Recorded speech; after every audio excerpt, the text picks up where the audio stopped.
Leo nimefanya kazi na watumishi wa idara mbalimbali za halmashauri jiji la Tanga. Lengo na makusudia kwanza kabisa ni kuongea nao juu swala zima la uhamasishaji, ushiriki wa mazoezi pamoja na uendeshaji wa timu ya halmashauri.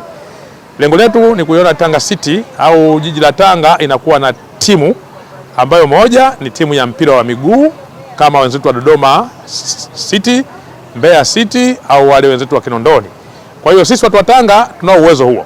Tunao watumishi zaidi ya 3200 ambao wote ni wa idara tofauti za halmashauri jiji la Tanga.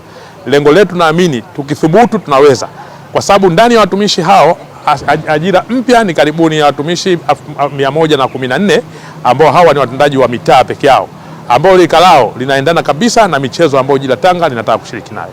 Lakini sasa hivi ni maandalizi kuelekea katika mashindano ya serikali za mitaa kule Mbeya ambayo yanakusudiwa kuanza tarehe 14 mwezi wa 8.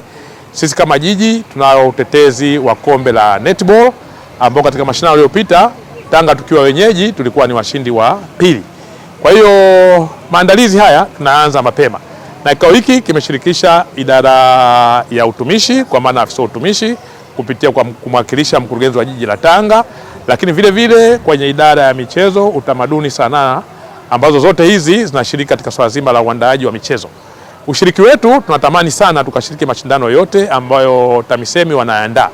Lakini lengo letu hususan ni kuanzisha klabu ya michezo katika halmashauri ya jiji la Tanga, klabu ambayo kila Jumamosi itakuwa inafanya jogging za wachezaji wote, waheshimiwa madiwani wote, wenye viti wa serikali za mitaa wote. Lengo ni kuona viongozi bora, viongozi wenye kulinda afya zao, viongozi wenye kujali afya zao. Na baada ya mazoezi haya tunaelekea katika zoezi zima la usafi katika maeneo ambayo tutakuwa tunaelekezana. Lengo ni kuisaidia bajeti ya halmashauri jiji la Tanga ili katika zile activities ambazo tunaweza tukafanya swala la usafi, basi sisi kama watendaji, kwa maana kwamba watendaji wa serikali za mitaa, lakini sisi kama viongozi wa kisiasa tuwe mfano wa kuigwa na wananchi katika maeneo ambayo tunayaongoza.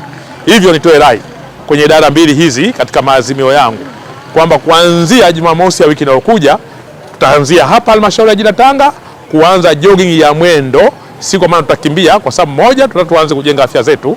Tutatembea kilomita 5 kila Jumamosi ili kuweka mwili mzuri zaidi, na baada ya hapo tutatoa ratiba nzima sasa ya mazoezi ya viungo ambapo tutatafuta mkufunzi anaendana na idara hii ya utamaduni, sanaa na michezo ili kuweza kufika mahali kuwa instructor katika swala zima la michezo.